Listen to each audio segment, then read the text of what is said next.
My mind is set, my grind is set, my heart on ice cold. I'm only here to even the score. Whoa. My mind is set, my grind is set, my heart on ice cold. We down right now, but did it before. Whoa. See from here we going up. Made the call, I shown up. Now the game is sewn up. Say my name is blown up. We up, we up, we up, we up, we up, we up, we up, we up. See from here we going up. Made the call, I shown up. Now the game is sewn up. Say my name is blown up. We up, we up, we up, we up, we up, we up, we up, we up. Hello, everyone, and welcome back to another episode of the United Ones podcast, episode number 55 or episode number 3 of season 2. If you're counting, I don't know why we keep saying that, but we're going to keep doing it anyway. As a reminder, we are the only podcast that features a former UCF national champion, a former UCF radio host, an ESPN analyst and hoops player, an infamous, yes, that's infamous for a reason, rapper, our resident influencer, and an IG star shooting the breeze talking UCF sports. Just remember, do us a favor, like, follow, comment on YouTube, IG, and, you know, all the podcast platforms. Make sure you check out the 70-plus teams and conferences on the College Huddle, which, by the way, we're dropping our own top 25 that I'm participating in, so make sure you check those out. Week to week. Obviously, I'm going to, rank us probably higher than everybody else, but I'm okay with that. Remember to like and check out the Big 12 Huddle, 4th in Florida, and our new stream that'll actually be coming this week because it didn't come last week when it was supposed to because of things and stuff and things. So it will be debuting this week. That being said, we got a lot to talk about. Apparently, KJ's come back from the dead. We saw 2022 KJ, not 2023 KJ. So that was super exciting. And the team looked really, really good. So I'm excited to get into that with the guys. We'll talk a little bit more about our key takeaways. We'll talk about TCU, which is coming up, our first true test of the season, and a way to pave the way for our Big 12 championship. Yes, hot take. We're going to recap the scores. We're going to have a little bit of a listener love. We'll talk about all the great comments and things that you guys do for us. Alan's out this week, so we won't have an oxymoronic stat of the week, but we will have a sometimes funny fact of the week. And since, Alan decided to skip this week, we'll have Josh give us the update on things that Alan does not watch. So, with that being said, let's go ahead and get the crew to the stage. First up, Nobra's back. Hey now. Hey now. All right. Is that like a pirate, like swimmer? Like what was that, bro? I used it for a triathlon with a couple of my friends a while ago. No. I'm talking about the combination of the face and the glasses. Oh, yeah. Awesome. You had to like, are you like going an intimidating Olympic swimmer? I don't know. Oh, is that what it is? I was thinking more like pirate. I don't know. All right. So since you're back for this week, and I did a poor job of trying to replace you with the hair flip, give us the hair flip for this week. There it is. All right. Next to the stage, let's go ahead and bring up our resident national champion, who doesn't believe he's a national champion, Trey Neal. Gentlemen, how you doing? Good.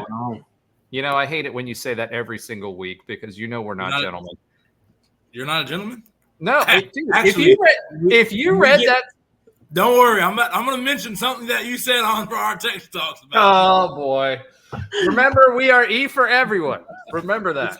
It's E. It's E. Okay. As long as it's E for everyone. All right. Next up, we've got Ben Stout. Ben, welcome back to the show. Fresh off a weekend of football and watching your son play. Welcome back, my friend. Yeah, what's up, guys? Good to be back for another week. I'm glad we're 2-0 and we're going into conference this week. Yep, I love it. And, I'm excited. I think this team, I'm telling you, the one big question mark I had was KJ, and he went from like a 54 PFF to a 91 in 1 week. So I don't know what happened. Maybe he got some more Waffle House. Maybe we'll talk about that a little later. But last but not least, but always last, Josh Lazar.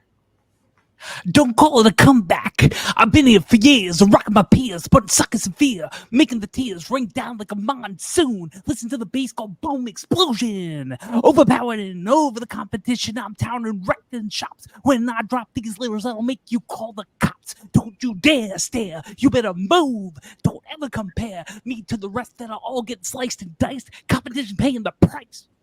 All right. Josh is bringing the energy this week. Little KJ All right. energy. I don't know. Look at that. Dude, I don't know. It's like, you're being too loud. Well, for those You of need you, to calm down. well, hey.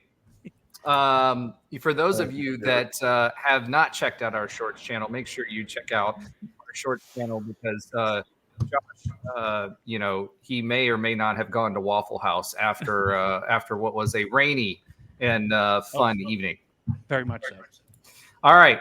Well, first segment's up. As always, we're going to do a little text talk. So I'm not going to pick on Trey first. I'm going to go straight to Ben because I'm a little afraid of what he's going to say. So maybe Probably a good idea. Because mine's pretty simple this week. It was right after, I think it was his fourth touchdown. It might have been his third, but it was after the Wild Harvey package that RJ Harvey had. That's what Alan said, Wild Harvey.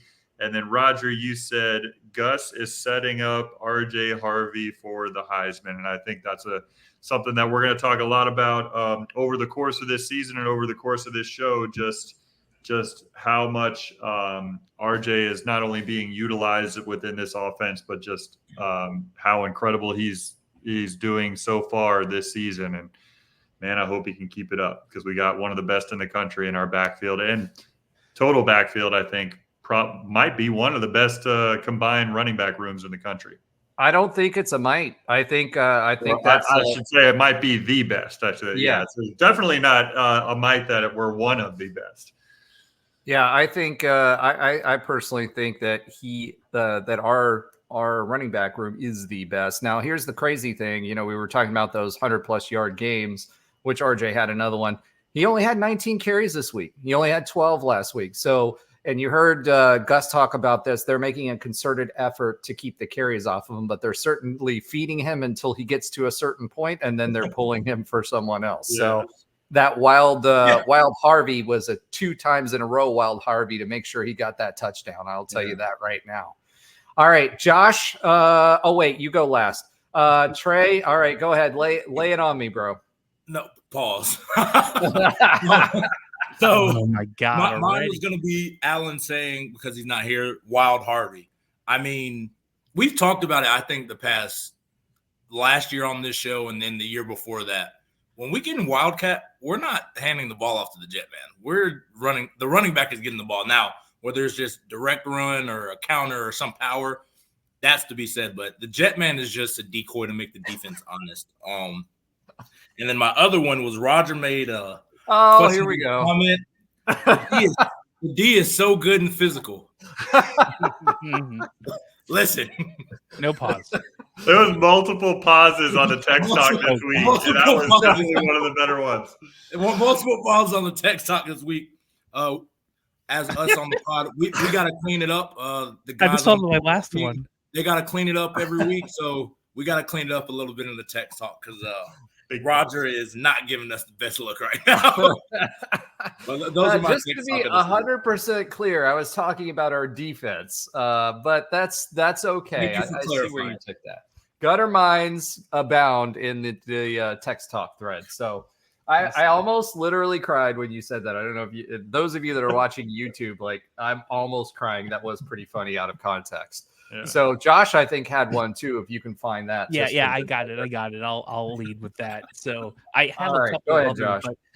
So anyone who attended that game and for the 1,000 or so that stayed to the end of the fourth quarter in double zeros, had water on them for most of the game. So I think right at the end there, after all these Wild Harveys and all this stuff, I went to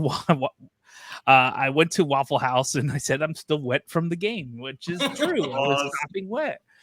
So anyway, pause. So real talk.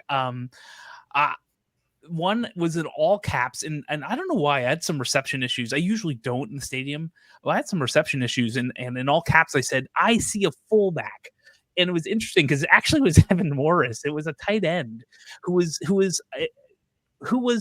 playing the fullback role. If you watch this again, if you were watching towards the end of the game, the last maybe fourth quarter drives, you'll see a couple of times where Penny Boone is following someone, typically through the offensive line, and we have someone a tight end running that fullback type of position. And I watched multiple times of that just to see if what I was seeing was true, because I don't remember seeing that in the Gus Malzahn offense, or at least recently. And I'm like, yep, that's exactly it. And he did a kickoff, and it almost went into the cabanas. So Gus talked about that on the presser as well after the game. So that was one. And to wrap up the whole opening, I went to Waffle House after the game. Is something a friend of mine and I do after the games when it's enough time and we don't get. So hold on, is your friend Gus Malzahn and you No, totally have been holding out on No. My friend Kevin, shout out to Kevin. He usually takes my second seat. I mean, I met Kevin at midnight in 2014 at New Year's Eve, but we watched the Baylor lose the next day. We actually were in New Year's Eve in In-N-Out Burger, actually. So yeah, we've been friends for some time. He's in the same fraternity me as UCF. And anyway, we were at the Waffle House. No one cares about that. We were at Waffle House, and I'll do the whole story now. Is that okay, Roger? Is that fine? Sure. Permitted? Sure. So we were in Waffle House. We're done with all of our food. I'm sitting up there waiting to check out. I turn behind me and like, that's a tall dude. And then I look at his shirt and says it has UCF in one. I'm like, that can't be KJ, can it?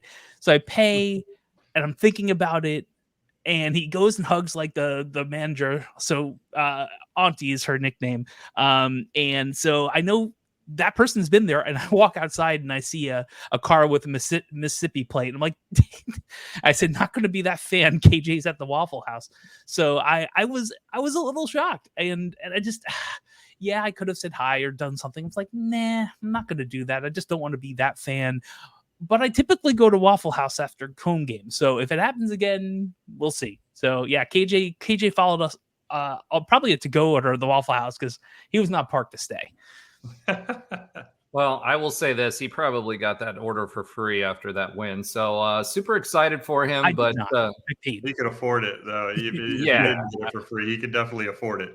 Well, part of the thing was I didn't expect KJ to be at Waffle House out of the game. I thought there's this whole nutrition area and bars and like all this food and all the shakes you could. Bro, he's listed at 247 and is probably like 255. He's not stopping by the nutrition center after the game. Come on.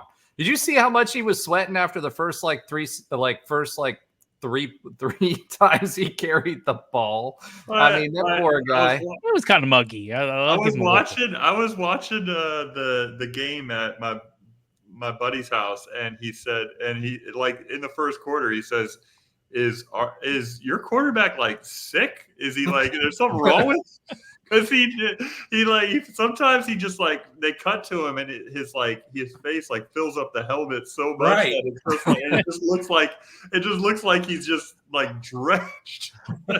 And I know we're going to get back into the actual game in just a second. I will say this: I didn't see that. But because of the rain and my fear of getting Boise Stated again, which was standing in the Cabana line for like 3 hours to get in, I got in the stadium like an hour early. And so I was on the rail on the Cabanas watching the team practice. And in practice, he was sharp.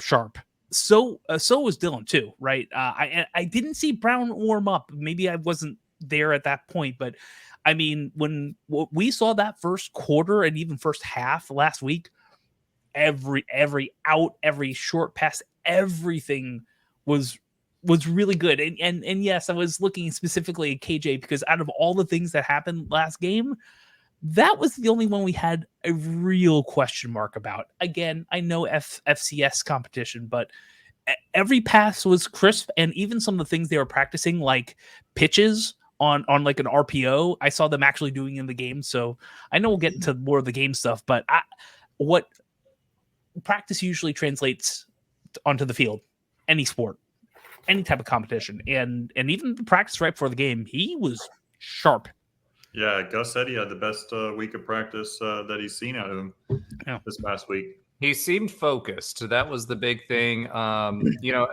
Let's go ahead and go into the regular football talk. Right, I mean, so the things that I saw out of KJ that impressed me is one, his reads. Two, not only was he reading, he was, climbing the pocket like he was supposed to. His runs were a lot less. How should I say this? They were more calculated. Let's put it that way. It was less about, hey, I'm bigger than you, so I'm just going to run you over. But he was making the right reads on the RPOs. He's going to his second and third read. He's using his tight ends. And there were 2 to 3 plays that I saw where he was, looking at reading the defense pre-snap. And then he knew where that blitz was coming from. So he would go to, I think it was a tight end pass where he hit Pittman because he saw that they were crashing down from that side and blitzing from that side. So he knew he would have a mismatch on that side. So, for me, that was the biggest thing. He looked comfortable. His passes were on target. He wasn't throwing 75 feet above people in the air. And his long bombs, I mean, other than the fact that it's funny because I watch his passes and they're a lot like Dylan Gabriel's. They're those long passes or those rainbow type throws that, allow the receiver to adjust, get underneath them, and then hit them in stride. And that's what I really liked too, was he was hitting them in stride. Whereas last game, he was not. Receivers were having to stop and try to come back for balls. He knew where he was going with the ball. When he knew pre-snap what he was going to do with the ball and where the openings were going to be. And, this was the polished quarterback mentally that I was looking for. And physically, his passing game was much, much improved. So very, very, very impressed and happy and feel a whole heck of a lot better about the season after this game. I was expecting improvement. I wasn't expecting that drastic of a difference because usually you don't see that. And that was a completely different player that we saw. And we knew he was capable of it because we saw it in 21 and 22. But, I know Gus has said no contact and whatever, but he also got better as the game went on, which was also another thing. And I told you guys last week, we were working out the kinks in the running game last week. This week, it was about making sure that we worked on the passing game and got some of that in. And Kobe Hudson, over 100 yards, other than that face mask call, which was like, oh my goodness, dude, you had him beat. You didn't need to do that. And it was a pretty good passing performance. So what did you guys think about KJ this week? Yeah, real quick. I just was, I think at the end of the last podcast, I had said, like, I don't need to see like a complete huge jump forward. I just need to give us like an understanding that he's like here and ready to play. And he's going to provide that foundation for this season. And that's what I really saw this game. You look at the stat sheet, it's not like he had to, really, provide some sort of like eye-popping game from a stat standpoint because like I said, he didn't have to. But I think sharp is a good word that Josh just used earlier when we talk about KJ Jefferson. He just seemed to make the right reads. He seemed much more comfortable in the offense. And it's something that even RJ Harvey said during his post-game press conference. RJ, Mr. T Harvey, because he had like about 18 gold chains on his. Hey, it's the 18, baby. It's the 18. Yeah, and but he said that somebody asked him about KJ's performance and just how he improved from week 1 to week 2, and one of the things that he said is just he had such better energy this week, but also he just seemed to be much more comfortable in the offense, and that was very evident. It kind of I don't know. I mean, I understand that you have to get into game reps and you have to get into the game scenarios, and it's hard to simulate, especially when you're a quarterback and not being touched all off season. But it is a little bit confusing. That like he has all of a sudden has command of the offense. I mean, why just now? But regardless, I thought he had a very strong performance, and seeing his accuracy go from below 50% and then go to 12 from 15, and one of those being an absolute dime that he threw down the sideline to Kobe Hudson that was pulled back. I mean, that could have been 13 for 15 for a good over 200 yards probably. So that was, it was a strong performance, and it's definitely something you want to see going into our first road game of the season and our first conference game of the season. Yeah. And for you to say that, right, he only threw 15 times. Right. Only 15 times. Yeah. So it was efficient, and he pulled the ball when it needed to be pulled, read the defense properly. And then it was funny because, I told you guys this part of the text talk. I told you they were going to, I think I said this last game too, is that they were going to try to make us one-dimensional by bringing all kinds of blitzes and, force us to throw, because they thought after that performance with KJ last week, I'm sure they looked at the tape and were like, got him. Right. So, they tried it, and KJ read it. He dumped the ball off when he needed to. He got the ball in space where he needed to. There was a throw over the middle. There was a couple throws over the middle that were enough velo, put it right in the breadbasket where only the receiver could catch it. So it was ball placement was good. He read the defense well. He knew where he was going with it before. And that's what you expect out of a senior quarterback that was a Heisman dark horse going into 2023. Was a Heisman dark horse as a junior. So, he was efficient. And then the other thing is 11.3 yard average, which is pretty solid for passing, and 50 yards with 5.7 yards per carry. So not only do you have a quarterback that's pretty efficient there, but when he does get the ball and he does get touches, we're not losing anything. I mean, UCF's rushing average was 6.7 as a team, right? Which is pretty impressive, number one. But, if you throw your quarterback in the mix and he's bringing almost 6 yards per carry, that's pretty solid. So, Trey, interested to hear your thoughts on KJ. What did you see? Because I thought he played terrible. No, he played very clean, and like Ben said, he played clean and efficient. And with our running attack, that's really what we need again. And with the 12-team playoff, us being in one of the power conferences, a win, I'm taking any win we get. I don't care how we have to do it. Hey, we've got 0.6% of a chance of a national championship right now, which is good for top, I think, 32 in chances for winning a national championship right now. There we go. Listen, I would have bet that if they would have let me in Vegas. But, yeah, I mean, just talking a little bit about it, the run game I think it's already at top tier peak scheme, peak play calling, peak efficiency. RJ Harvey is on track to probably win Big 12 Player of the Year. And depending on how our season goes, he might be in the Heisman talks. I mean, he's at 7 touchdowns through 2 games. It's crazy. And he's doing it efficiently. It's not like he's just getting – I mean, it seems like he's getting a lot of touches, but he's really not getting the workload that you see these other elite guys like, Ollie Gordon. He's getting 20 to 25, 30 touches a game. Ashton Genty, the kid from Boise State, 30 touches a game. RJ's doing it at half the volume, and I think that's what makes it extremely impressive. And that's credit to Gus too. I mean, like I said, the play calling, the scheme of it, beautiful. I mean, he's mixing it up. He's keeping defenses off balance because it's so many different types of runs. It's so many different types of players who can do it with KJ, with Johnny Richardson, with RJ, his style. Then you mix in Miles Montgomery, his style. And we haven't even really seen Penny Boone. He brings another dynamic. So, the run game to me is top tier shape.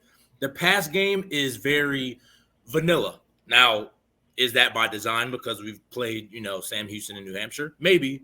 I think right now I would like to see a little bit more involvement than just Kobe Hudson's really getting the passes. X is kind of getting a lot of the reverses. It's kind of vanilla as far as getting our wide receivers involved. That's what I wouldn't say worried, but that's just what I've seen from 2 games. I'd like to see a little bit more from not just those 2, but even more guys. We talked about in the spring, I think Gus talked about, all these guys these freshmen, and then you get into fall camp and these transfers that we bring in. Where are they? And I think I don't want our team to be like, for example, what I worry about personally is you look at Oklahoma State last year, heavy run team. What did they do when we played them? We took the runaway and they couldn't do anything else, because they had been all season just run Ollie Gordon. Let's run Ollie Gordon, run Ollie Gordon. I don't want that to kind of hinder us when we get to that point, because we're about to start conference play and we're about to get into the meat and potatoes of the season. Good teams, as a lot of these teams are, they're going to take away what you do best, or they're going to try to. They're going to use all their resources to stop RJ Harvey, stop KJ in the run game, and say, hey, beat us in the pass. How many reps have we really gotten of just like, all right, this is our pass game outside of practice, just versus live teams? I don't know. Hopefully it changes. That's just my concern. But overall, I think the offense looked great. KJ played clean and efficient, like Ben said. It sounds like you're talking more about the wide receivers getting those reps more so than KJ, which is understandable. I mean, if you look at the stats with Xavier Townsend had 5.7 yards per catch, and he had 12.8 yards per rush. More rushes. You would think we were running like almost a triple option kind of, Navy Army type of thing, because our receivers are running the ball better than they're catching. And that could be by design. I don't know. I want to be versatile. I mean, you look at our best years, even with, starting with Coach O'Leary, 2013, the Fiesta Bowl year. We could throw it, and then we could give it to Storm and stand back and run the ball. You look at the Coach Frost years. We could throw it all around the ballpark, but we could give it to, Adrian Killens, Jawan Hamilton, Otis. We could run the football, and then McKenzie would mix it up a little bit. I think that's where you truly keep teams off balance. I think right now we're just keeping them off balance with different types of runs. If teams can be sound deep, most of the team, just with so much motion we do, all the playmakers, if teams play sound, you can play, you should be able to make plays. Now, RJ will still make you miss maybe. But I just want to see a little bit more variety in the offense, a little bit more variety in it for me. So I have a quick question. So we had 5 players have more than 50 yards rushing in this game. With all the different ways we are attacking a run, does that substitute for any of the traditional passing offense that we might need in the future? Or is this all we still need to start like really bombing over the heads with Kobe? Josh. I guess I don't know if we need to bomb over the heads.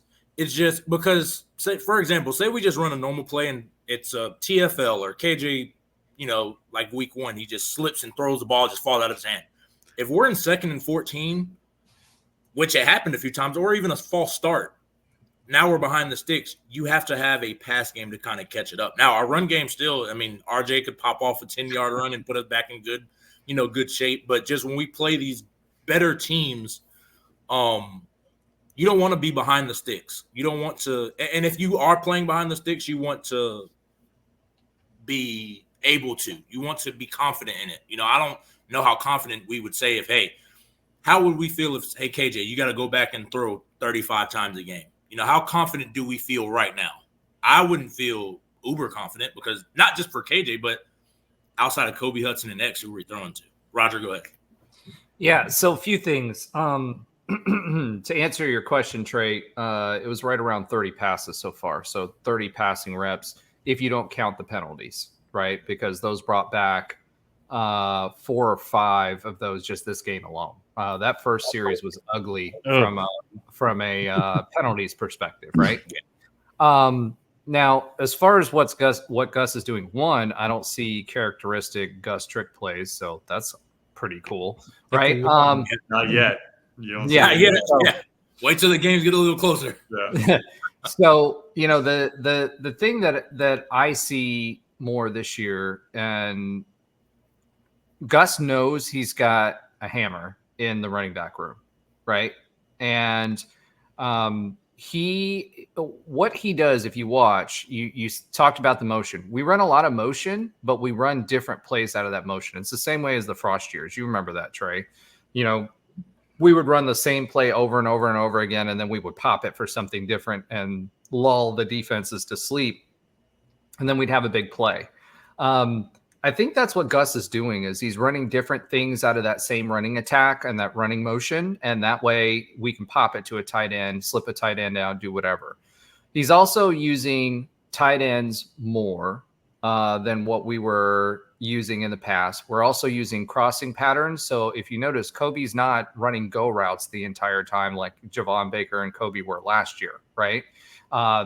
He's about mid-range of the field. We're actually able to use that a little bit more.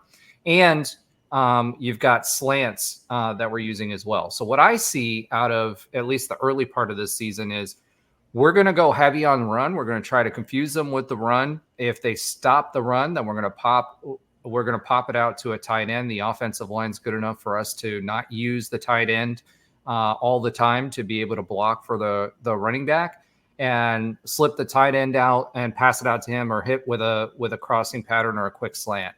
So that's what I'm more seeing out of this. I'm seeing this as being purposeful.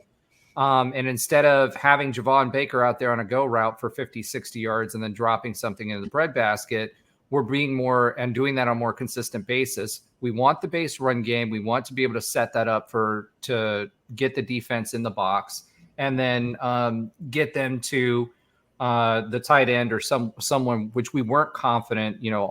More power to Alex Holler, great dude, but he's not the receiver that Pittman's going to be, right? So, even the first game I saw going to tight ends a little bit more as well. So for me, that's what I'm seeing. If I'm looking at it from an offensive analysis, I'm seeing, hey, we're going to show the same motion. We're going to do different things. If they start loading the box up, then we're going to drop it off to a running back in the flat, or we're going to drop it off to a tight end that slipped out in the seam, or we're going to do a crossing route, etc., so that we can get the ball out quickly if KJ makes the reads, because he's going to make the hot reads initially based on what the formation is, and then he's going to drop it off to that hot read pretty quickly, which is different than what JRP's skill set was. JRP last year had maybe 2 reads, right? He was also being coached. We found out later in the offseason that he was being coached to only do 2 reads and then tuck it and run. So it's a different scheme, a different way of looking at it. And I feel like Gus is really leaning on this because of what happened last season, in the sense that the Big 12 is expected this season, again, with the top 8 rushing running backs in the league or in the country in this league, that he's getting ready for those close games that are going to be not a ton of possessions. But if we need to run the power run game, we can run the power run game with the 4 running backs that we have, and then pop it off if we need to, if they start crowding the box. That was my take, and that's my read on the 2 weeks of scheme that I've been watching, is he's getting ready for those close game situations, which we weren't prepared for last year. Our other option for a mismatch was just to throw a 50-50 ball, which has probably about a 30% chance of grabbing that ball with Javon Baker. The other thing I don't see a lot of, even with Sam Houston, I don't see a lot of separation by our receivers, whether it's Kobe or anybody else. I'm not seeing them getting a ton of. So if that's the case, then and Gus knows that, it would make more sense for him to do, lean on his strength, which is the running game, lean on his tight end to be able to slip the tight end out, because he can move. Like, once you watch Pittman, once he catches the ball, he can move. So that's more of what I'm seeing, and that's what I'm thinking is the game behind the game right now, and what he's prepping for the Big 12 based on the experience that we had last year. But you can tell that Gus has his fingerprints all over this offense, and he was hard at work this offseason getting us ready. That's what I saw. This is 2009 Cam Newton offense. That's exactly what he's running. All the same motions, a lot of the quarterback power. You know, we weren't really comfortable running JRP up the middle, you know, because he was more injury prone. Just from JRP was comfortable running JRP up the middle. Oh, of course, but his body was not. By the way, he was at the game this weekend. Yeah. His body's not. It's just the physicality that the toll it takes was not built to do it. KJ, I mean, as Josh alluded, and like you said, Roger, he might be listed at 247. He's probably pushing 255, 260 and he's agile. Like, he's very quick footed. It's just the long speed isn't going to be there just because he's a big boy. But the physicality he brings in those runs is a night and day difference than what JRP can do. It's just, for me, the receiving, the routes are just a little too simplistic. You talk about like the separation. You can't run just basic like a curl or a slant. There's got to be a little bit more creativity to the route concepts for the receivers. I think, like you said, he's leaking out the tight ends. I think there is creativity just because they're so involved in the run game. Just the receivers, I think we're going to need them. You have to throw in this league and just college football. Well, you also already mentioned it earlier on, Trey, is that, you know, is this by design? Are we just not showing? I mean, we know who the first two opponents were, right? Like, yes. So, and even hold like on. Gus said, Ben, right. Sam Houston beat Rice. Yeah. I mean, these are the Giants players. Right, yeah. No, but Gus even mentioned it in his. I don't know if he meant to talk about it or say the words, but I mean, I'm pretty sure I heard the words like vanilla or we're not trying to show much in the passing game. Like he said we're holding back in the passing game, but that's good to hear. I think the important thing is that, and what he was trying to accomplish with this game is to just get KJ in like a rhythm of the offense, and as we've all talked about already, I mean, that I think mission accomplished on that front. But yeah, we're not trying to show TCU, Florida, even Colorado. I mean, we're not trying to show these teams that are coming up on our schedule really anything as creative as what they're going to see when they play us. I mean, we're not going to, we don't need that against Sam Houston. We don't need that against New Hampshire. We can run the ball down those teams' throat and look vanilla. So hopefully that's what those teams think we are. I think, Roger, though, you brought up some really good points about like kind of the, let's call it subtle creativity that we've seen so far out of this offense. And so you kind of, with KJ with a little bit better game under his belt, like a lot more rhythm, seems to be a little more comfortable in this offense. It can only kind of pay dividends as they start to expand that playbook and show us as fans, show their opponents in the future just what this offense is capable of beyond the run game. So that's exciting as long as that comes to fruition, and as long as that's what they're intending on doing, which I believe that's the case. Well, the other thing too is what I've seen a lot more of, and Trey, you probably have picked up on this as well. We're very much more George O'Leary like with our receivers as far as their blocking.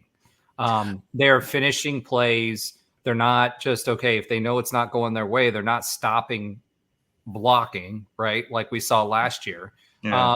And it seems to me like a lot of that is set up to because when you see that with wide receivers, I watched a lot of games this weekend, and a lot of the power teams, they'll stop before the ball is even handed off to the running back. Sometimes stop blocking because they know the ball isn't coming to their side of the field.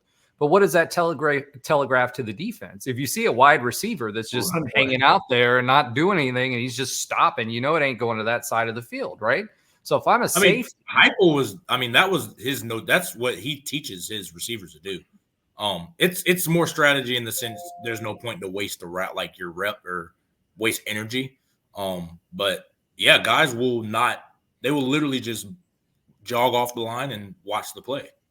Well, and Heupel's, and Frost for Mhm.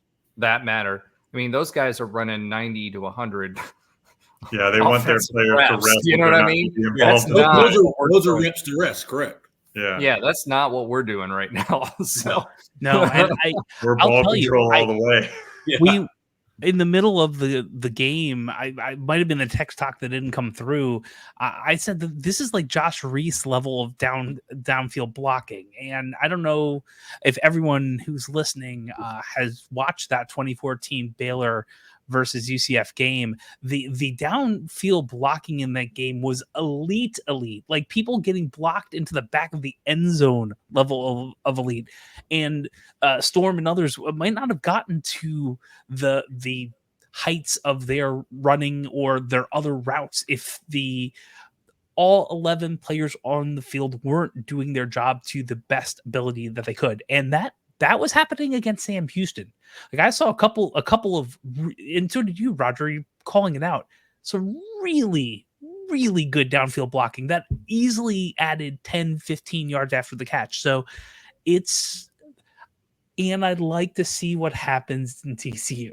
Remember that cautiously optimistic from last week? yeah, but what I like and what I think is different is that if you're seeing that kind of level of work against Sam Houston, then you're not going to have to wait for that, when you get into the TCUs or whatever, right? If they're doing that already, that's mental reps there, it's physical reps there, it's muscle memory there. And it's just going to be one of those things where, oh, yeah, we're playing TCU, so I need to make sure that I'm blocking downfield. No, you do it on every rep. Right. You get better every rep that you do it. Becomes part of the culture, which is great, And, I was going to save this for when we talked about the defense, but I'll make this comment real quickly on that too, and we can explore that too. Two things that I heard. Randy Pittman said they were there. The team was already there all weekend, and they were already there on their day off. Getting in his press conference, he was like, I was impressed by the team. They're in doing film study. They're getting healed up. They're going and getting their working with a physical therapist and all that stuff for next week. In addition to that, if you watch during the game, McMillan said after one of his touchdowns or one of his interceptions, which by the way, when we get to the defense, we'll talk about that. One of the things he said is, we saw that all week. We're on top of our film study. I knew we dropped the secondary back because we knew that's where they were going to go. And that's why I got the pick. Right. So he didn't say it exactly verbatim that way, but that's what he said in his comments. Right. So that tells, right? You're talking about McWilliams? Yeah, McWilliams. Sorry. Yeah. Mac McWilliams. So I don't know why I said McMillan. Whatever. McWilliams, McDonald's, whoever. He said after his pick that he said it on the TV camera, literally on the broadcast, that he was talking to the camera, like, when you're after the celebration, he basically made comments that said, hey, we saw that in film study, blah, blah, blah, blah, blah. So what that tells me is that even against Sam Houston State, right, our guys are preparing the way that they should. They're in there for film study. You combine that with what Randy Pittman said, they are prepping the way that they should, and that's what we were looking for, right? And they're doing it on their own without the coaching staff telling them. So that bodes well. If they're prepping that way for Sam Houston, they're going to definitely prep that way for TCU. That speaks to what Gus keeps saying throughout any type of press availability. Is just he keeps talking about the experience that these players have. They don't have the collective experience, meaning together they don't have that experience. But I guess the collective is actually the right word to use, because overall they've played a lot of quality football. We've got some veterans on this team. That may not be veterans of UCF, but they're certainly no stranger to college football in general. And that type of if you can find the right combination of guys, which it appears with situations like you're describing, Roger, we have found a little bit of that. that's where it just sets the culture for at least this season where, it's a winning mentality. It's one that nobody is afraid to put in the extra effort. Nobody's too cool for, the greater good of the team. And then just one last thing I was going to say, because I wanted to throw in the comment when we were talking about the downfield blocking is one of the things I heard Gus say this week was and I appreciated it as a basketball guy, is like we really teach these guys to play without the ball, and that's not really a phrase that I've heard often that a football coach would say. I mean, that's something that's a term that's very familiar, a phrase that's very familiar in the basketball world. You talk about guys like Reggie Miller or Steph Curry, just how well they move without the ball, but obviously in the context of football, what Gus was talking about is wide receivers sacrificing, not being involved in a play from a catching the football standpoint. They're involved in a play from blocking for a teammate, and they each seem to understand that their block, their extra effort could be the difference between a 12-yard gain and a 52-yard touchdown. And so that's what's exciting to see, because it's not just how great our running backs are, how great RJ Harvey is, and how good in run blocking our offensive line has the potential to be. Some of these runs that we've been seeing, some of the dynamic football that we've been seeing from our running game could be attributed to a block that is not shown on the broadcast from one of our wide receivers. Well, I will say this. I mean, it goes back to, and I don't remember the specific saying, but this goes back to the George O'Leary years, and you mentioned the 2013-2014 season, Josh. If you're not blocking, you're not going to get no block, no rock. Yeah, no block, no rock. That's what it was. So, I think that's what we're seeing, and that level of aggression. Nober just popped in there, did a little swimming lesson for those of you not watching on YouTube. That being said, that's that and that level of aggression, and we'll talk about the defense here in a minute. All right, so let's talk a little bit about stats. Obviously, UCF wins 45-14 at the Bounce House. 554 yards of total offense. Had some of those completions not been pulled back early on, for penalties, that would have been over 600 yards of total offense again for week 2. 304 rushing yards, 6.7 yards per carry. And here's the thing about that. I'm just going to go down the list. RJ Harvey, 6.6. Penny Boone, 5.4, which, by the way, we didn't see much of Penny Boone, but he still was second on the list in total yards, 10 for 54. Miles Montgomery, he was 9 carries, 5.7 average. Xavier Townsend, 4 carries, 12.8 yards per carry. KJ, 5.6. Jacurri, 2 carries, 16 yards. Johnny Richardson, 2 for 19 for 9.5 average. And then Dylan Rizk, I still can't say that right, 3.0. So, the running game was phenomenal. Again, puts us in the top offenses in the country. UCF allowed only 287 yards. Sam Houston only had 68 yards rushing. And a lot of that, let's be honest, was in the third and late in the third and early in the fourth, when everybody had their 2s and 3s in. Limited them to 5 for 12 on third downs.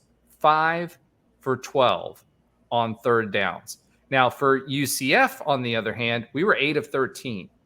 If you can pull off 50 to 60% of your third downs, you're going to win a whole heck of a lot of games. I remember during your years, Trey, the number was 38%. If we had 38%, because I tracked that at that time on Nightline, if we had 38 to 40% of our third downs, and 38 was the real number, we won the game. And that was because you had so many reps going in there offensively. So UCF also forced 2 turnovers, 2 more interceptions, one from McWilliams and one from Sheldon Arnold. Both of those guys were in position, ready to go. Again, we'll see what they do against Power 4 teams. But that was just phenomenal. Phenomenal offense, phenomenal defense, and let's talk a little bit about the defense. Again, our secondary coming through, getting the turnovers that we needed. We got a strip fumble as well. We've told you in the offseason, and we told you again, about Nigel Kelly. He really made his presence felt in this game. Stand-up pass rusher, faster than TMB. Trayvon Morris-Brash did really, really well last year. He was great. But this guy is way faster. He seems to be present. He's getting the backfield. He's getting off blocks. We'll see how he does because he's a little lighter. He's tall and skinny, but he's fast, and he's a fast edge rusher. Let's see how he does against stiffer competition, but he looks like the real deal so far. And finally got a sack. Yeah, finally got one. Yep. He was the one who got it too. Mm-hmm. Also, the defensive line, since we're talking about D-line, 7 tackles for a loss. And I can tell you this now, Lee Hunter, you're not hearing his name a lot. He's getting double teamed all over the place. It's opening the door for other people to get pressure. And more importantly, it's stopping anybody from running through the A gap. I mean, nobody's running through that line right now. We'll see how they do again later, right? But against better teams. But so far, this D-line is everything that it's cracked up to be. And, Sam Houston as well as New Hampshire were trying to get either they were tucking and running, right?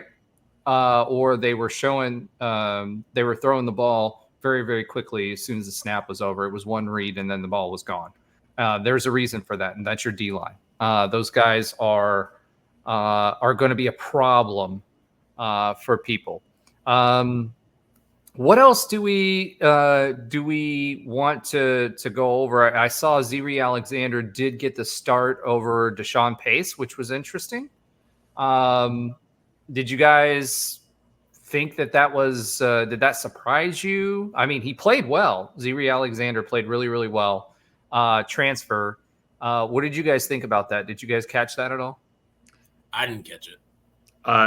I didn't catch it until Gus was literally asked about that. His last question, I think he was asked, and he breezed past it as a veteran coach would. But he said, "Yeah, I guess that happened."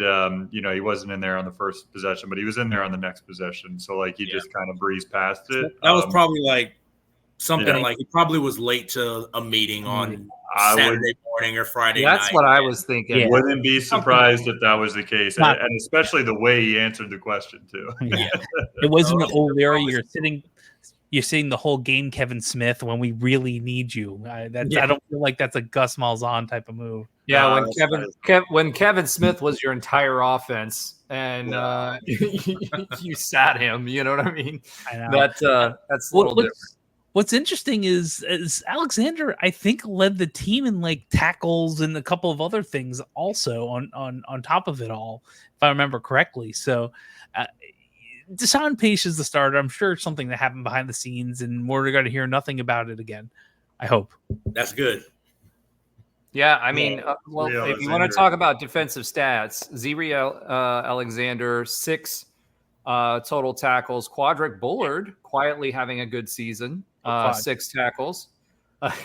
Nigel Kelly, 6 tackles, 2 for a loss, one sack, and 1 tackle for a loss. Josiah Pierre, the other linebacker we brought in, 5 tackles, 2 solos. And then you had Dalen Dotson, 3 tackles, 2 solos, 1.5 sacks. Brian Threats. I don't know why I keep saying Byron. I think the media keeps saying it. He had a sack. Why it just throws you off a little bit. It's dyslexia. Javarius Johnson, he had a sack, and then TJ Bullard had a half a sack. So, tackle for a loss. So 7 tackles for loss, 1 sack, 51 total tackles. And here's the important part: 33 solos. Right. So over half of those tackles were solo tackles, which means we're getting them down on first contact. They're not running through the contact. Second thing about the defense is, I don't know about y'all, but I'm loving hearing the helmets when we're tackling. We're not just tackling for contact. We're tackling them. Form tackle, put your shoulder through their chest. They're trying to punish them, which is good. And that's size, and that's also like just different tackling. I mean, the aggressiveness of this defense from how Ted Roof's coaching them to how we're tackling. This defense is aggressive. They're not afraid to tackle. They're not just going for a knee. They are truly taking them on one-on-one. So 5 minutes and 27 seconds left in the game. Sam Houston, they completed it was actually a penalty. It was actually a penalty on 3rd and 2, and Sam Houston started with 1st and 10 on the 47-yard line.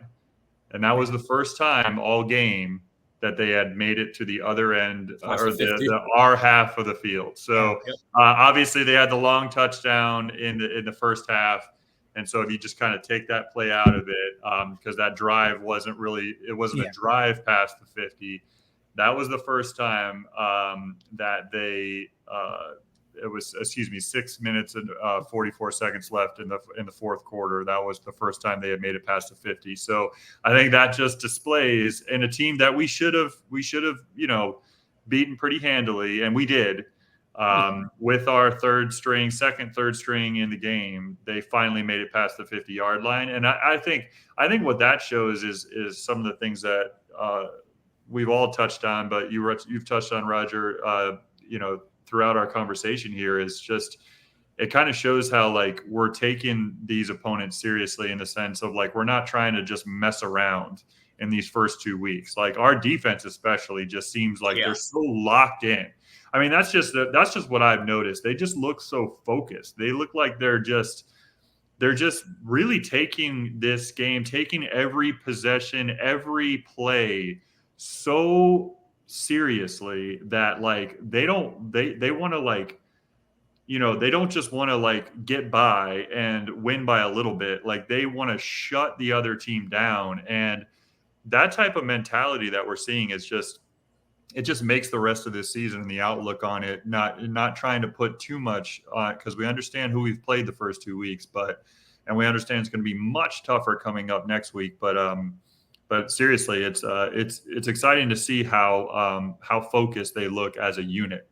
They're not getting as many opportunities. I mean, think about it. I mean, they're not tired. It's not Baylor where it's the fourth quarter and they're getting wore down. I mean, we've got people rotating. The offense is clicking. They're finishing, which is the biggest problem last year. And that's something we talked about. It was red zone offense. Sure. You had a top 10, most of the time, top 5 offense in the entire country. But from a scoring offense, we were way down. So we were moving the ball, but we weren't finishing. This year, the difference is we're finishing. Now, again, so far, and take it with a grain of salt. Right. But then I turn around and I look at all the other games against FCS or Conference USA or Sun Belt or anybody else, and I'm looking and I'm like, Notre Dame? NIU?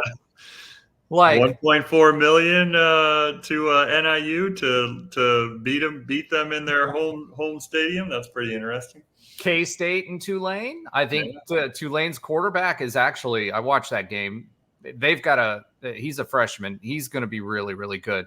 But you look around the league, in the NCAA, and it's like, okay, we're saying this, we're taking it with a grain of salt, but there's a lot of people that are out there that are not, don't get to say that this week. Yeah, there's a lot of people not taking care of business or making things closer than it needs to be.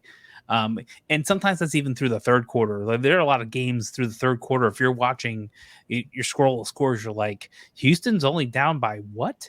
Right? Penn State losing, like they were losing most of the game, like through a half. Look, Iowa was beating Iowa State pretty handily for most of the game, and they lost at home, right? So, Iowa lost at home. So And thankfully to Iowa State made the conference look a little better. But that's just it has been an intriguing couple of weeks, right? You have all the stuff with FSU happening. I have one of my neighbors on the block. We're talking about football a smidge, and I just couldn't talk. I couldn't say, oh man, what's going on with FSU? I couldn't. I felt bad. And UCF's doing pretty all right. So you were 100% right within the scope of what's going on in college football. We should be pretty happy, and I'm still cautiously optimistic. Yeah, cautiously optimistic is the right way to say it. All right. So, do you guys feel like this is the most complete game that we've had in the last 2 years? We didn't even talk about Boomer or special teams, but Boomer had a really solid game. We talked about Evan Morris, kind of taking some of the pressure off of Boomer with kickoffs, which seems to me like Evan Morris has got a leg on him. So, hey, keep trotting him out there. One through the end zone. Oh, yeah. I mean, that almost went on the cabanas in one hop. Like, yeah. It might have. So our punting was good. I mean, our return game's good. There wasn't very many holes in this game, and it was so crazy. And I'll say this one last thing, and Josh, I'll let you go. Seeing that Conference USA badge on Sam Houston's jerseys, I think this is a unique experience to us, right? It just made me think we were those guys trying to beat the Power 4 teams for a very long time. We were their fans, right? And now, Knight Nation, take a look around. We are the other guys that the Conference USA upstarts are trying to beat. So take a breath, take a moment, understand that we've arrived. Now, are we like Georgia yet? No, but we've arrived. You are playing big-time college football. You are a big-time college football program. It no longer is it the Golden Knights or C.Florida on the bottom of the scroll anymore. Right? We've made it. And for whatever reason, I looked at that, they zoomed in on that jersey, and it just made me think it wasn't that long ago that we were that team trying to overcome a Power 4 opponent. Look at what we have now and who we are now, how vast that gap is. Mm-hmm. So go ahead, Josh. I'm sorry. Yeah, and I was trying to look up a little bit of Sam Houston, thinking of that side. I mean, they've been an NAIA, independent, Division II. They won an FCS national championship a couple years ago and are getting the call up. And they've been around since, 1912, I think I read. So, there's even way older teams than us that are still going through this journey.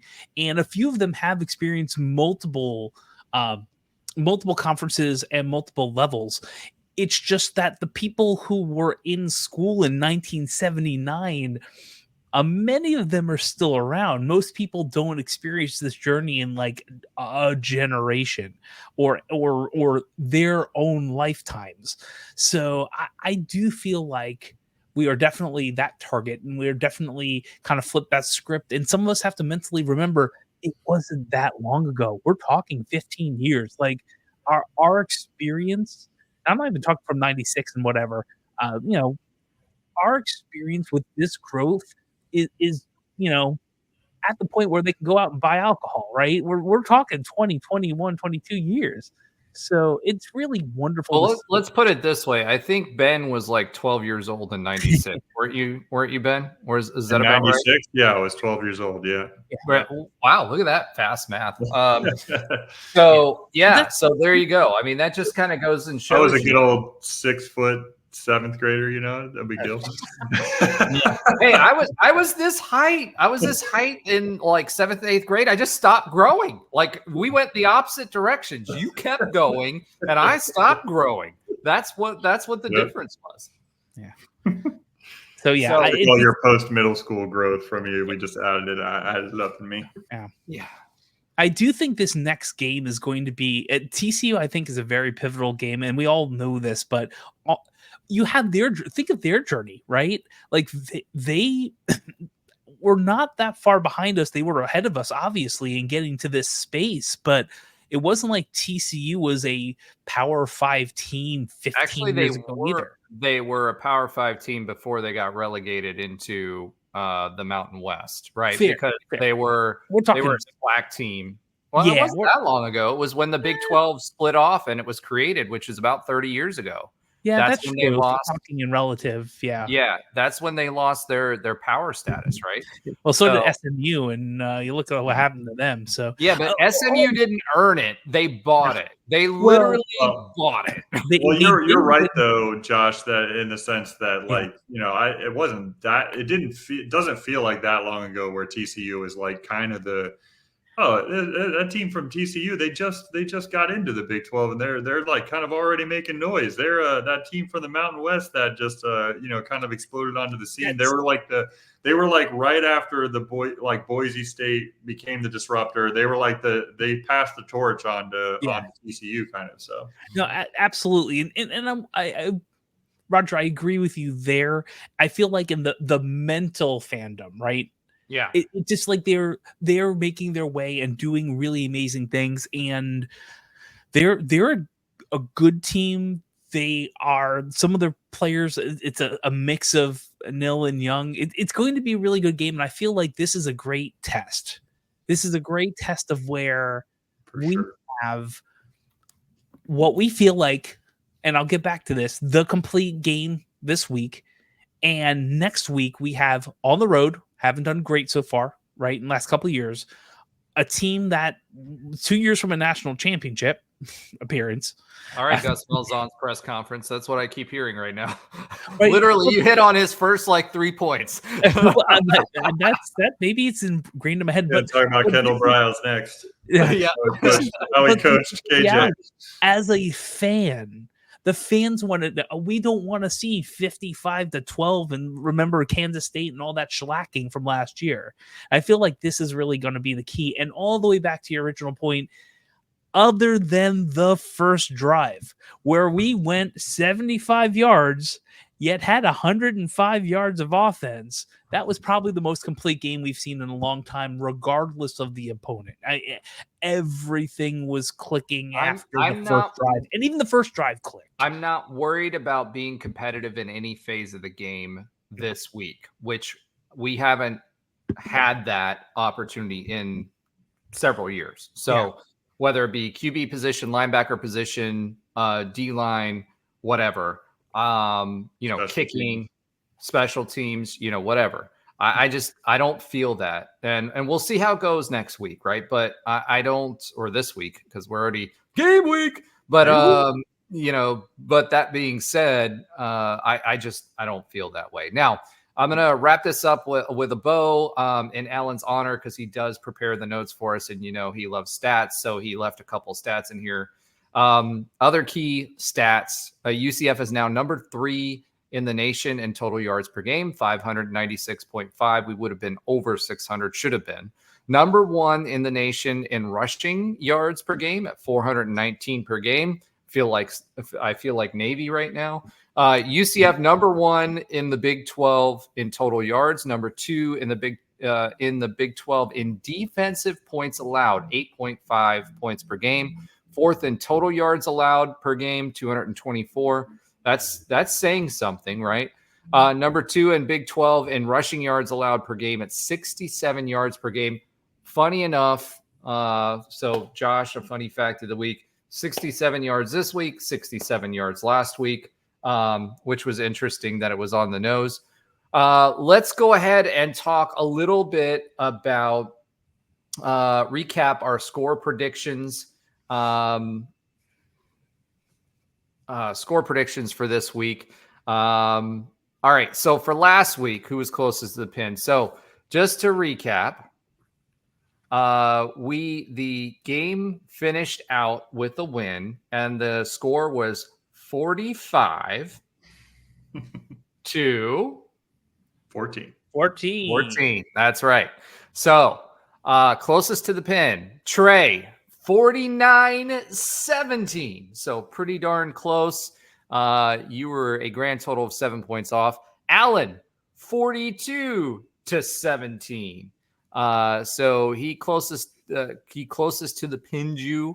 Then I'm going to go with me next, 48-10. I think that we, had KJ not had that fumble turnover, I think we would have been in good shape there.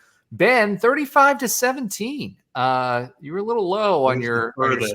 It was the furthest away. Now I did say that I was happy to be wrong in that prediction, and I'm glad I was. All right. So Nobra on the other hand, 46-18. So not that far off. 6 points. That's pretty darn good. You're really right? mathing live. I'm impressed. That's all. What's that? You're mathing live. I am. That's that German engineering brain coming out. And then we've got Josh. Now, Josh this week, 48-13. That's why he's been dancing this entire time and why I went slow. And if you guys are watching, I'm not sure if you want to watch that dancing right now, but it is happening. So he was definitely closest to the pin this week, but not by so much. Excited about Sam Houston week. We're gonna be talking about it. He's gonna be talking about it like Uncle Rico with the state champion. or the Cows with their number 2 for 14 straight years. I thought it was close, and then I actually checked in the Waffle House just to see. Like I thought it was close, and I'm like, wow. And I will tell you, other than Ben, we all were pretty darn close. Yeah, you're right. I mean, I was off this week. Yeah, so this is definitely Josh's victory lap. So, all right. So Trey, do you have anything to yell at this week, or are you good? Are you Gucci, bro? Yeah, there's nothing to yell at. I thought this was like Josh said. I think this was probably the most complete game outside of the first drive. Probably the most complete game we've had in a long time. So, yeah, I definitely think that we're going to start changing this to Trey Whispers at Cloud, and let's hope that stays that way for the entire season, because that means dubs, baby. Dubs. Definitely. You get a dub. I get a dub. All right. All right. So now on to week 3 and TCU. We've been talking about TCU quite a bit this entire time. The thing about TCU is I don't know what to make of this team quite yet. Right? So the reason I say that is I did watch their first game, where they pulled out the win at the end. The first half, they were not the Horned Frogs, they were the Horned Dogs, because they were just playing like dog doo-doo. So DJ Pooh strikes again and sprinkled his pixie dust on TCU for that first half. And then the second half, they have a young quarterback, but they were clicking. They were moving the ball offensively. Defensively, they had a pretty good defense the entire game. And the second half, TCU looked like what I expected TCU to look like this season. Now, we obviously, with a young quarterback, still have the ability to do that, but their offense was great. They are a more pass heavy team. They can't run as well, which plays into our strengths, right? If we want to do that. It also allows us to tee off with the defensive line, and our secondary is one of our strengths, as well as our linebackers. And here's what I want to say about that. They like short passes. They're not gonna Dylan Gabriel you with a 80-yard pass to the end zone, right? They're gonna do short routes. So I have a lot of confidence in our secondary, but more importantly, I have a lot of confidence in our our linebackers, in the sense that they are quick enough, whether it be Ethan Barr, Josiah Pierre, or Ziri Alexander. I watched him too. They are quick enough to be able to undercut those routes, cover the receivers that may be breaking, and they're big enough to cover the tight ends. So it'll be really, really interesting to see what happens with that fast-paced, quick play for TCU's offense versus our secondary, because I think they're going to try to take our line advantage, because their line isn't that great, having watched them. They cannot run the ball very well. So I think they're going to try to they're going to try to dink and dunk us all the way down the field. So what do we do defensively? Can our guys, play well there? Are we going to be physical enough off the line to make sure that their receivers are thrown off of their routes? That's really what I'm looking for TCU. Now the UCF opens up a 0.5 underdog or half a point underdog, which really means that it's a toss-up, right? Because the home team gets 3 points. The spread is currently, I think Ellen had this wrong. I think it was a 2.5 point underdog. 2.5. Currently, TCU negative 1.5, which again, I think it's 2.5 now, depending on your service. But okay. So ESPN bet still has it at a 1.5 underdog for us. Okay. Yeah. So either way, that means that according to everything, we can win. FPI has us actually winning this game as well, despite it being on the road. For me, what are the keys to the game? The things that I'm looking for is how well do we play on the road? Josh, you mentioned that earlier. We have not played well on the road in the last 2 years against P4 opponents. Really, since I think Georgia Tech. We beat Cincy last year, but so did everybody else, right? But I think Georgia Tech was the last true, really good road win, and that was in 2020. UCF 7-10 on the road under Malzahn all time, and we went 1-4 last year. Now, obviously, last year was kind of a weird year, but that's kind of where we're at. So I think this is an opportunity for UCF to prove that we can win not just 1 or 2 games, but can be. I think this is the opportunity for us to show that we are truly a conference contender. And with what Kansas State did last week and how OSU played last week, I think we've got an opportunity. What do you guys think about this game? I think the true advantage of having a lot of transfers on the team is you kind of don't buy into some of the negative things that happened in the year prior, and quite frankly over the last few years prior. I mean, we talked about 7-10 road record for Gus Malzahn here at UCF, and also just Gus's mentality of just kind of taking over a lot of different details on the team, such as play calling. I feel like what we saw from TCU, and you touched on it, Roger, for the first 2 weeks of the season, is that they have tended to get off to slow starts. And so can we start fast on the road? Can we kind of like score quickly, get a 3-and-out or maybe 2 3-and-outs for TCU and just kind of show that we're the better team to start the game? I think that would start to really kind of expel any doubts that Gus may have in his mind about some of the past blunders on the road that he's experienced here at UCF, and and any of the players just wanting to kind of make their stamp on this season and show that we're a different team, we're a different attitude, we're gonna go into TCU and really put it on them. So I'm hoping that we see a hot start and we just kind of carry that through the rest of the game, because it seems like they're vulnerable in that aspect, and that's a way that we can kind of get that monkey off of our back. Guys, anybody else? No, go ahead, Josh. I was going to say that the Boise State game felt like it was a good road game win, and it was minus some of the other parts that happened in that game.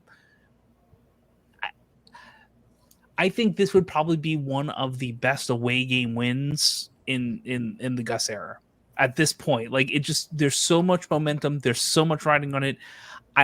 It's still cautiously optimistic because I haven't seen a ton of amazing things on the road. I feel like we're going to.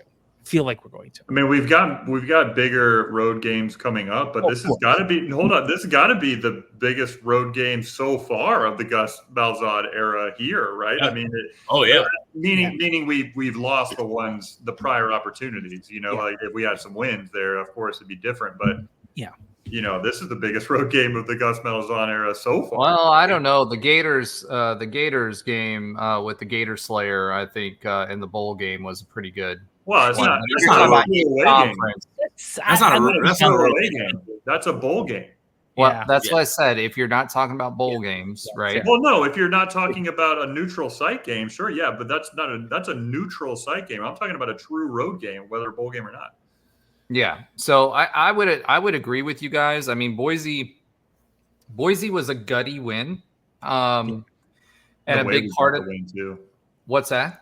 And the way we got the win too, I think was I mean, JRP was hurt in that game. Yeah. And that kind of sucked. But outside of that, we gutted out that game at Boise, which is not an easy place to play. TCU is not traditionally an easy place to play either. Mm-hmm. Yeah. So, just to kind of talk about TCU a little bit more, last week, granted, it was against LIU, right? So take this with a grain of salt. 45-0 win, 24 of 30 completion percentage for 9.9 yards per pass. Again, they're going to pass the ball. They're going to try to run tempo offense, right? And they're going to try. They're going to dink and dunk you, right? So that's really what they're looking for. 127 yards. They had 37 rushing attempts, so it was pretty balanced attack, 37 rushing attempts, but they only averaged 3.4 yards per carry against LIU. So I think that our defensive front is going to feast. And so it's really going to be up to the secondary and the linebackers to make their presence felt. The other thing that's concerning for TCU, 4 for 11 on third downs last week against LIU. They were 2 for 2 on fourth down, which means they'll go for it. But again, to the point that you guys were making, I'd love to see if we did get ahead early. And Josh, I think it was you that was being aggressive last week. Let's stomp on their throats, right? Mm-hmm. So let's get that going. So, all right. So that's the preview and the keys to the game.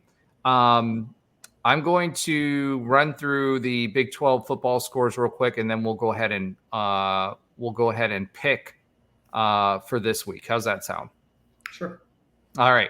So Josh has to go first since he won. Everybody cherry picked off my pick. New rules. I don't mind doing that. Ben, I don't see the text message in the thread, so I need to look at that. It's about to be sent. I'll just do it afterwards. I did it at 9:30 tonight, so we're all good. All right. Okay. All right. I need video evidence. All right. So that being said, for the football score recap for the Big 12, Oklahoma State wins 39-31 over Arkansas in 2 overtimes. Oklahoma State could have won that game 2 other times before it went into double overtime. But Arkansas, I told our OSU guy, Arkansas was going to be much tougher than he thought they were going to be. And they made it a game and will be good going forward. Kansas State beats Tulane 34-27. I'll be honest with you. That last sequence, that was a little questionable. That was almost like a P4 head nod there going on, although they were AAC refs. Tulane played a great game. They played a lot better than I thought after losing their quarterback, running back, and head coach. Pitt beat Cincy 28-27. Dude, Bearcats, what's going on? You guys had that game the entire time and you let Pitt beat you. And here's the crazy thing about it. Their AD got fired today, meaning Pitt, after they won 28-27 against Cincinnati. So you played so poorly by losing that game that you don't even get the opportunity to say you got their AD fired. That was another miswin. Utah beats Baylor 23-12. I was a little surprised that Utah didn't put more points up on Baylor, but Baylor just did not look good. Of note, Cam Rising, their octogenarian quarterback, did have a broken finger coming out of that game, so something to watch as we kind of move throughout the season. Was that on his throwing hand? What's that? Was that on his throwing hand? It was. Wow, interesting. Ooh. Yep. So we'll see what happens there. Iowa State upsets number 21 Iowa 20-19. That was an interesting game because Iowa State was getting their doors blown off and then came back to win. That team, I'm telling you, a late season, late game type of team. West Virginia beats Albany 49-14. That was a good bounce back win for them to get a little confidence back after collapsing at Pittsburgh in the latter half of the third quarter when they were, I'm sorry, not Pittsburgh, Penn State. Number 19, Kansas. Andrew, what the heck, dude? Yeah. Number 19, Kansas loses to Illinois 23-17. What's up with that? I didn't watch that game. I don't know why they lost, but they shouldn't have lost that game. Nebraska beats Colorado 28-10. I was expecting that. Their QB looked like Nebraska's QB looks for real. Colorado looks like a hot mess. They have no running game, so that bodes well for us. Just ask Shedeur Sanders if they have a running game. Yeah, they don't. Yeah, they don't. I'll tell you they don't. Yeah, exactly. Oklahoma beats Houston in a barn burner 16-12. 16-12. Oklahoma, you should be ashamed. Yeah. You should be ashamed. SEC. Sorry. Yeah. What is up with that? Houston? And Houston, I think, was hanging the entire time, too. Oh, maybe it was down to the end. Maybe it's just because they lost their defensive coordinator. I don't know, but that's just not right. Yep. TCU beat Long Island. We already mentioned that. Arizona beats Northern Arizona, a rekindling of a previous rivalry that used to be an older rivalry. They won 22-10. Doesn't bode very well for Arizona. They have not impressed me as much, other than their quarterback and wide receiver combo. If you can shut those two down, it doesn't seem like they have much. Washington State beats Texas Tech 37-16. Big surprise after Texas Tech's terrible performance last year. Why didn't this Texas Tech team show up last year? I don't know. Arizona State beats Mississippi State 30-23, and some ties there to UCF as well. Do you guys know what head coach is at Mississippi State right now? Levy, right? Yeah, That's right, Coach Levy, neckbeard himself. He loses 30-23. Arizona State's defense looks good. Their running back Scattaboo is really, really good. So if we can shut down Scattaboo when we play them, we have a good chance of beating them. But their defense is really good. BYU beats SMU in a barn burner again, 18-15. SMU does not belong in the Power 5, period. Give them time and money. They got money. They've had money. They had money in the AAC. Didn't win. Give them time and money. Okay. They apparently need time because they got plenty of money. Maybe they'll get exactly. I don't know. Don't know. We don't know. Nobody knows. BYU is not good this year, and they lost that at home in a half-filled stadium in the ACC. I'm sorry. I don't have a lot of hope for SMU. I think they get left behind in the next round again. 5 Big 12 teams are still ranked. Kansas dropped out of the rankings with that inexplicable Illinois loss. Iowa State entered the top 25 by beating Iowa. We just have to win a few. Utah is number 12. Oklahoma State is number 13, which I don't know. I mean, it is Arkansas and a much better Arkansas team. KSU is number 14. I really don't know how they are number 14. Arizona is number 20. I really don't know how Arizona is number 20. And ISU or Iowa State is number 21. All right. That's all of that. Let's go ahead and get our picks in for this week. So at TCU, Trey. Nope. Trey made a new rule. Trey made a new rule live. Trey doesn't get to make the new rules. That's me. Last week, I everybody cherry picked my score points. Besides Not Ben, me. Ben's the only one. But I was the worst. Everybody else. Well, I'm They were glad cutting they it didn't too cherry close. pick Ben, right? So, all right, I'll fine. go. I don't mind. All right, All go I said ahead. was the rule that I asked was whoever wins has to go first. All right, Josh Lazar, he called you a cheater. I did Go not. ahead and go first. That's what I just heard. That's you need to unplug your ears a little bit. So I think Rogers just has a tough time with Josh going first at all. I think Roger has a tough time with other people making rules than him. That's right. It's my rule making. No, go ahead. So I've gone back and forth on this a little bit. So and I'm gonna go with my final pick. I obviously think we're going to win. I also think the spread is not as good as it should be. So it is obvious that TCU can score 45 points on Long Island University. I grew up on Long Island. No one likes football on Long Island. They rooted for Penn State and Notre Dame, maybe Syracuse. So that's a nothing of a team when it comes to this level of football, right? I'm sure they're going to be great in their division. So they can score 45 points. And they had problems with Stanford too. And they threw some points up on them, but again, it's Stanford, who also scored some points on like Cal Poly or something else. So I feel like they can get to the 20s of points on us, maybe even 30. But I'm going to go on the low end there. And obviously, I know we can score, right? All right. So, I just want y'all to know he's looking at my score right now. I have no idea what your score is. What I've been going between two numbers, and I'm just going to stick with it. 34-24 UCF.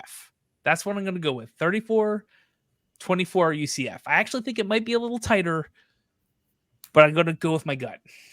All right. Ben, Now I just looked at yours. Okay. have you sent yours? Oh, I'm checking my phone now. Yeah, I'm not seeing yours yet. it'll come through in a second. It's because of one person in our group text of having iPhone. That being said, yeah, at 9:30 tonight, which was well over an hour ago, I wrote down the score of 31-21 UCF. So I'm with you, Josh. I understand this game is going to be tough. I just feel like in the late third quarter, going into the fourth, our running game is just going to start to wear them down. It's no disrespect to TCU because I believe this is going to be a true road test. It's going to be a tough game, but I feel like it might be as predictably close in the first half, but I just feel like as the game goes on, our rushing attack is just going to kind of wear them down, and I expect the defense to keep rolling. So 31-21, we're going to give up some touchdowns because we're playing against a good team, but I don't expect much more than the 3 on my prediction, and I expect us to win by 10. All right. So Ben's score prediction came through at 9:53, which was or 10:53 Eastern, which was 1 minute ago. I'm just putting that out there. Do you think I changed my Apple Watch time that is in that picture? I was leaving that part out for a reason. So you were leaving that part out there for a reason because hanging out to dry. You look bad. All right, Trey Deal. Yeah, so I'm actually gonna go 34-20, similar to Josh, but I think it's gonna feel a lot closer than the score, just because I think on the road, TCU it's going to be crazy. I just think that the way the defense has been playing, they've been playing so sound, and I didn't really touch on it earlier. I don't really see a lot of mistakes they're making. I mean, besides the one trick play, which anybody can get beat on a trick play. It just depends. They're playing sound across the board. They're playing like on a string. That's what they talk about that in basketball with the motion offense. You should play on a string. This guy moves that. That's how our defense is playing so far, and it's boded well. But yeah, I think I'm with you, Ben. I think they're just going to lean on the run game, and the type of running we're doing, the physicality, it starts to wear on you. If you can stay with it into the third quarter, especially in the fourth quarter, it starts to wear. I mean, we saw it happen to us, all season. It felt like last year in the third and fourth quarter, teams that ran the ball well, it started to pop then.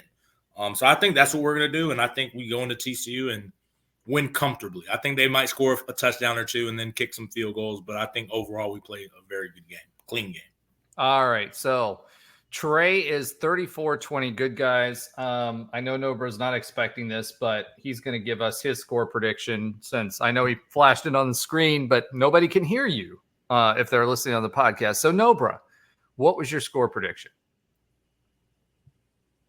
And he's muted. He's a Made mine a little before producer. Josh. I promise he's a great producer. Yeah, the difference between producers and on-air talent. That's fire. I made mine a little before Josh said his, but it was pretty close. Yeah. 35-24 UCF. All right. That's we're gonna bring him into these score predictions. So Nobra, that's your warning in spite of Josh's shots fired quote there for Yeah, sounds good. for a minute I see you, Josh. It's okay. All right. So for me, bringing up the rear this week, and I know Josh is going to put B, but there it is. Yeah. For me, I'm going to say I'm thinking very much along the lines of what Trey is with regard to our defense being able to play well against TCU's offense. I also think that we're going to try to control the clock as much as possible because they're going to dink and dunk it on you. So we want to give them the fewest amount of possessions because they cannot run the ball. So for me, I said 38-21. I was thinking 42-21, but I do think that they're a power forward team. Depending on which half of TCU's offense shows up, they have the potential to score. We'll make the adjustments. 38-21. Good guys. UCF wins. All right. That takes us into a little bit of listener love. And this week, I want to shout out a few new, phrase of the day, dink and dunk. That's right. Nobra, you're learning.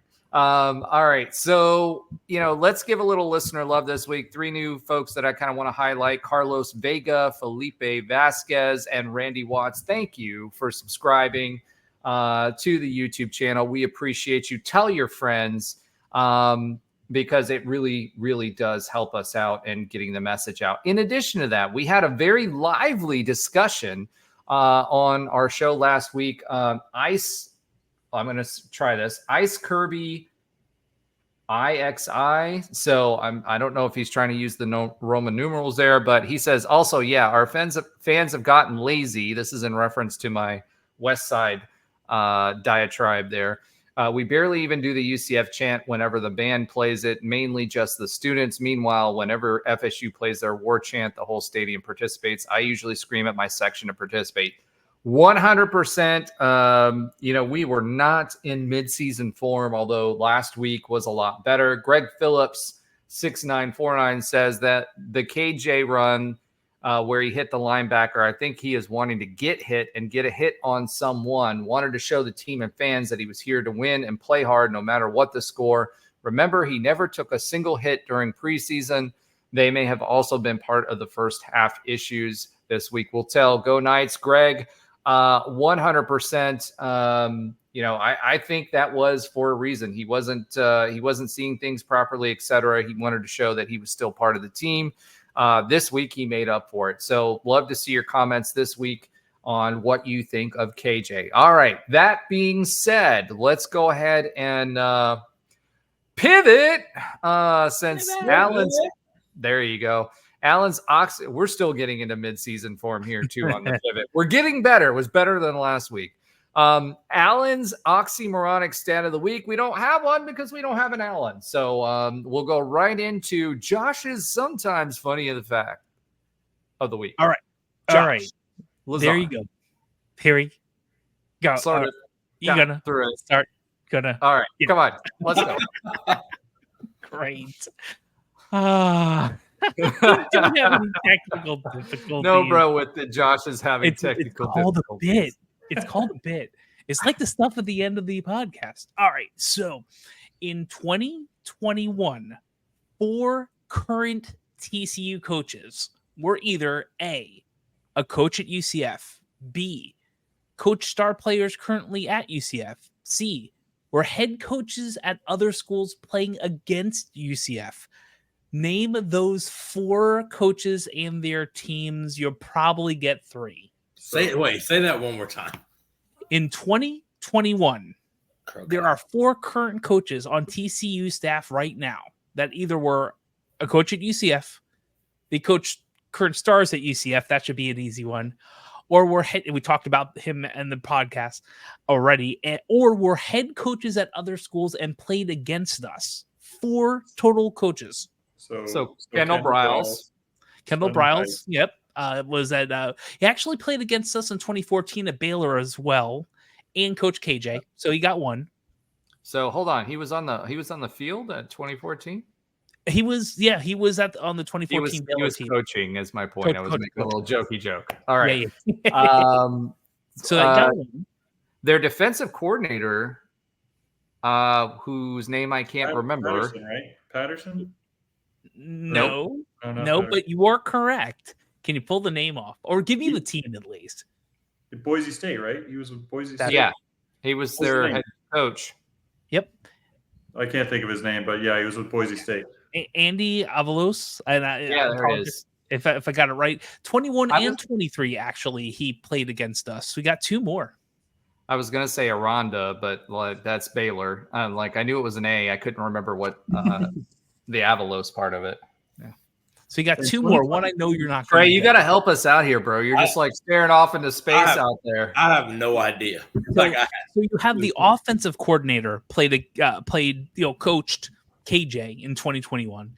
Right. You have the defensive coordinator who was a head coach who played against us in 2021. What other big coach might have played against us in 2021? Sonny Dykes?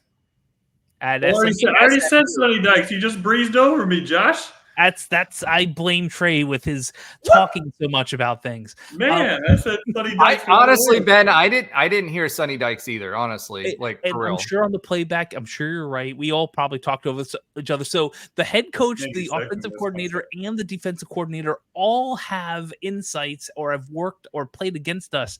And you know who else? Who I know you're not going to get? Chris Dawson, the strength and conditioning coach, was our strength and conditioning coach for the 2021 to 2023, and he just left for TCU in February. Huh. There you go.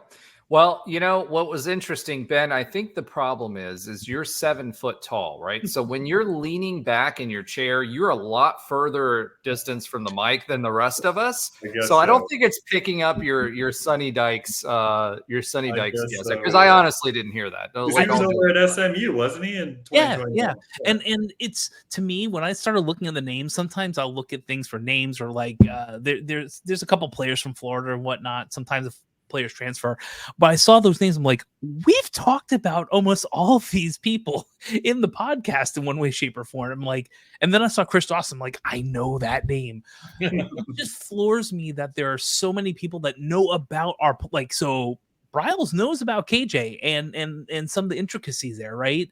And Avalos has already had to go against not a Ted Roof defense. Let's just go there specifically at UCF, but has that experience. Sonny Dykes has that experience playing against a Gus-led UCF team. It just seems like Sonny Dykes is also a Gus disciple offensively. So he's off his coaching tree. Yeah, so it's just really this. It's probably why Dawson's there, right? It's just a lot of coincidences. Now, will that show up in the game? Probably not. Well, that kind of stuff works both ways, doesn't it? I mean, just because KJ played for Kendall Briles doesn't mean that he can't talk to our defense about how to key in on his offense. So there's ways that can benefit us as an aside, quick aside, before we get onto the update on other UCF sports that Alan does not watch. I did watch something that came on Netflix this past week that was about a certain sign stealer from the University of Michigan. And one of the things that they were talking about and why it was interesting was, if you remember, our former defensive coordinator who moved on to Arkansas was talking about how people knew our calls at UCF, right? And so there's a whole subculture, and I learned about this through this documentary. There's a whole subculture of sign stealers, and then also people who swap these signs. So it's part of the reason why, we heard about the helmet rules this year with having the ability to communicate the signals to the offense via the helmet. It is directly from that Michigan probe. And because of the subculture of sign stealers that were out there that were stealing signs. We all know, I've told you guys, ECU had our signs when we played them JRP's first year, and he had those interceptions. So it's something that everybody does. And that's I don't see what the big deal of it is, to be honest with you. Everybody steals signs. Well, you said too that Memphis had your guys' signs when you guys played them, right? So yeah. If you, in my opinion, if you know somebody has your signs and you keep using the same signs, you're asking to get beat. You're right about that. I mean, we had dummy signs. We had people change. They knew our signs, so we changed them on the sideline. Like, hey, instead of using this, you do this. Yeah, we had. Why you would not do that? Because that's like the gamesmanship. I mean, some people think it's dirty, but that's just the gamesmanship of it. Oh, Alan just chimed in with his score prediction. So sorry to interrupt there, Trey. Yeah, Alan says that UCF's going to beat TCU 72-13. So let me get that in here real quick. Is that can you get the real one? Come on.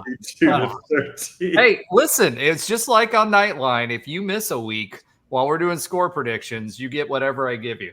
No, Alan Levin checked in this week at 31-23. So very, very interesting. He's figuring a couple of field goals in there for that. All right. So that being said, we're going to try to keep it under 2 hours. As much fun as we're having. Let's go ahead and pivot. All right. Everybody but Trey, because he didn't spit out his water. All right.